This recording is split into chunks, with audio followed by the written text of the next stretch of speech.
Alors sur le plateau de la web télé Salon CE, je reçois la Ligue contre le cancer et Madame Fossati, Madame Yolan, où on va parler de ce problème de la maladie chronique qui induit un arrêt de longue durée et le problème que ça peut poser pour le salarié quand il vient reprendre sa place.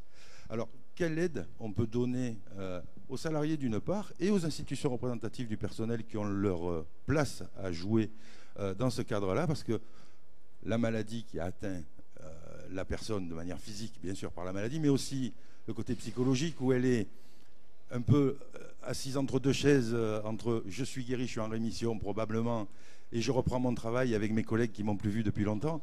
Comment ça se passe concrètement dans les entreprises et comment on peut aider pour que ça se fasse le mieux possible et le plus naturellement possible?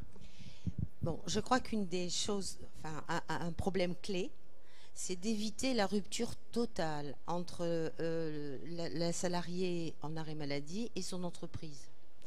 Alors, comment on peut éviter cet arrêt total? Parce que c'est vrai qu'elle sera tellement préoccupée par ses traitements, que l'entreprise va s'éloigner, que les collègues ne vont pas oser lui en parler ou lui parler. Or, il faut que le contact soit conservé. Parce que si le contact est conservé, le retour sera facilité. Alors, comment la Ligue peut aider à faire en sorte que ce contact continue? Je crois qu'en diffusant de l'information, simplement, auprès des collègues de la hiérarchie, avec l'appui des DRH et des personnes qui représentent le personnel, on peut, si vous voulez, enlever la peur, donner des informations concrètes sur qu'est-ce que c'est que cette maladie, quel traitement, quels sont les effets induits, etc., de manière à ce que les gens se sentent libérés et on peut apporter soit des avis médicaux, c'est-à-dire des médecins qui viennent vous parler du cancer, etc., mais aussi des témoignages de malades, d'anciens malades qui ont repris leur activité. Et certains vous diront à quel point ça les a aidés, par exemple, de recevoir des mails, tout simplement, voyez, pour être informés de ce qui se passe dans son service, dans l'entreprise, pendant tout le temps où elle se battait contre la maladie. Et ça lui a facilité le retour. Donc, quelquefois, comme vous dites, c'est des détails, c'est de la solidarité toute simple, mais pour qu'elle s'exerce, je crois qu'il faut que les gens soient informés. S'ils ne sont pas informés, ils n'osent pas. Ils n'osent pas, ils ne savent pas comment faire, ils sont inquiets, anxieux par rapport à cette maladie. Alors, là, on parle du malade lui-même, mais le collègue de travail qui a un absent dans son environnement immédiat et qui a quelquefois cette gêne, comment on peut lui expliquer que c'est pas tabou, quoi, de compatir avec un collègue qui est malade, c'est très grave, mais que on peut, par son attitude, aider aussi à dire ben, on n'est pas loin, on est là. Comment le salarié collègue vit ça aussi et comment on peut l'aider à passer cette barrière du j'ose pas? Alors vous avez raison, pendant longtemps à la Ligue contre le cancer, on s'est vraiment intéressé aux patients, aussi au retour au travail du patient, mais pas à l'entreprise et à son entourage professionnel, donc pas aux collaborateurs, pas aux managers et pas à l'entreprise dans sa globalité. Donc aujourd'hui, on a travaillé sur un programme d'action qu'on appelle programme d'action cancer toute entreprise, et l'idée c'est d'aller dans le cadre de l'entreprise et de parler avec les collaborateurs, pas forcément avec le salarié malade, mais avec l'entourage du salarié pour lui expliquer, parce que vous dites un sujet tabou, le cancer fait peur, le cancer c'est la mort, c'est encore la réalité aujourd'hui de ce que pense toute personne qui n'a pas été confrontée lui-même à la maladie cancéreuse. Donc l'idée c'est d'avoir pourquoi pas des tables rondes, des groupes de parole avec l'entourage, avec le monde de l'entreprise pour leur expliquer et puis pour changer en fait le regard. Nous, on a une mission à la Ligue qui est changer le regard de la société face au cancer, mais c'est aussi changer le regard de l'entreprise face à un collaborateur. Déjà, d'une part, quand il revient dans l'entreprise, c'est pas forcément la même personne, elle a changé. Les traitements, le passage par cette maladie a parfois bousculé voilà, l'aspect, les ressentis de la personne malade. Donc elle arrive dans un environnement qui peut lui-même déjà avoir changé. Parce qu'il y a voilà, il y a un service qui peut avoir été réorganisé. Parce que les arrêts sont quelquefois de très longue durée. Donc un arrêt de très longue durée fait que l'entreprise continue à vivre. Exactement. Et que la personne, avec son traitement, a des changements physiques mais aussi à des changements psychologiques, une autre manière de voir la vie. Quand on est passé par là et qu'on reprend, on a une manière différente d'aborder les choses. Tout à fait. Et ça, il faut être préparé des deux côtés. Parce que les collègues de travail disent que c'est plus la même.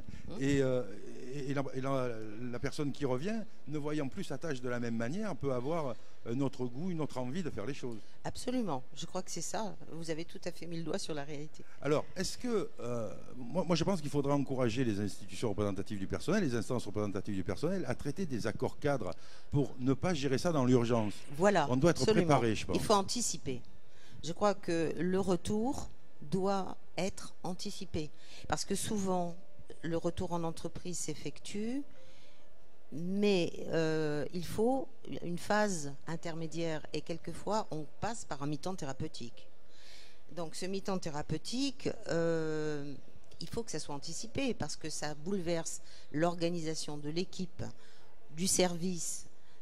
Et donc, à partir de là, il faut absolument que les choses soient anticipées, préparées, que les collaborateurs, les collègues qui vont avoir des conséquences sur leur propre activité de la mise en place d'un mi-temps thérapeutique soient partie prenante, qu'il y ait eu un vrai échange entre les représentants du personnel, les collègues, etc., pour préparer cette mise en place.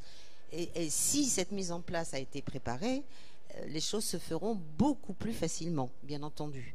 Alors, j'allais dire qu'il y a deux aspects du temps partiel thérapeutique. Il y a le début de traitement, qui peut nécessiter un temps partiel thérapeutique en début, et puis le temps partiel thérapeutique quand on revient. Et la manière d'envisager la chose est différente, parce que le patient lui-même est dans deux états d'esprit différents.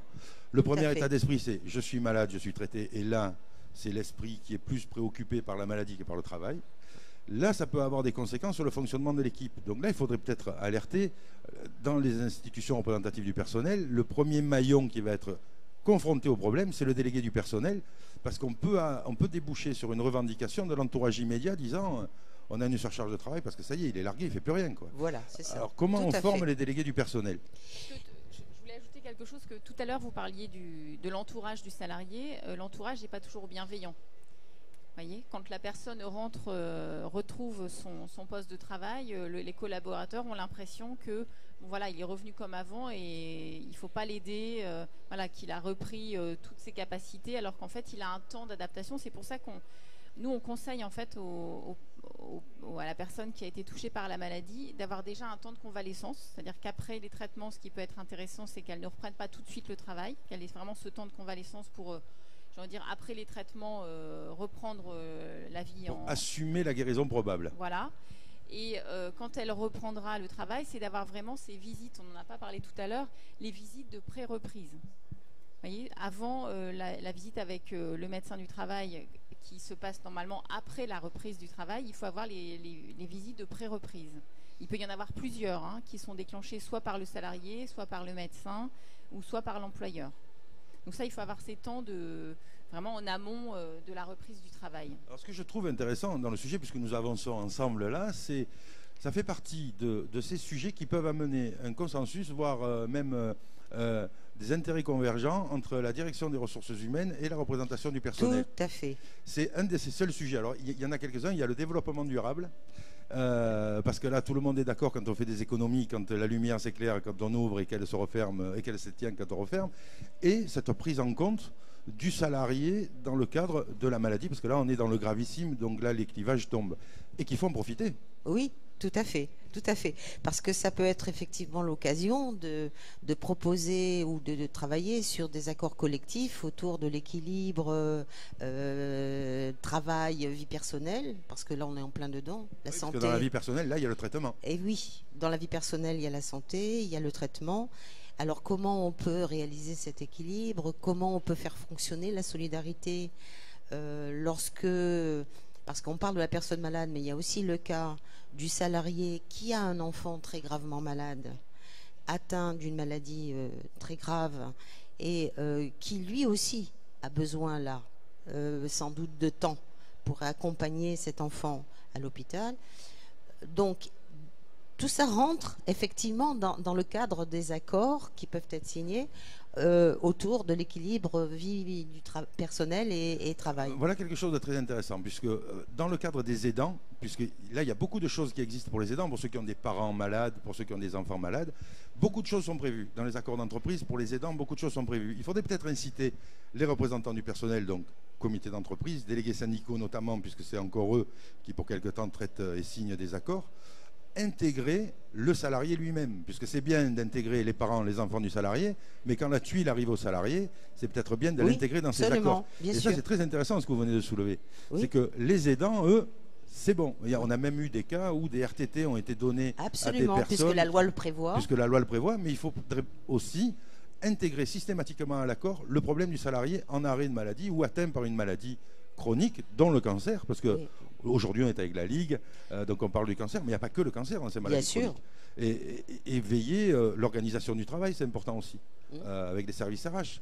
Veiller pour le bien-être de tout le monde, que le salarié, on prenne en compte que quand il est en début de maladie ou quand il reprend le travail, il ne peut pas assumer la même charge que ce qu'il avait en dehors de cette période de Et surtout maladie. que ça soit préparé, c'est-à-dire qu'en fait, les choses soient anticipées, préparées, prévues, gérées, travaillées, de manière, si vous voulez, effectivement, à ce qu'ils se sentent accueillis, parce que ça, hein, je crois, si vous voulez, qu'il a besoin, il a très besoin quand il revient, d'être accueilli.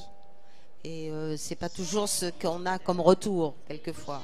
Alors en conclusion, je dirais, amis représentants du personnel, vous avez l'occasion là de traiter un accord dans le cadre des NAO, qui arrive là, parce qu'on est dans une des 2 grandes périodes annuelles de NAO, de prendre en compte la maladie du salarié ou la maladie des aidants.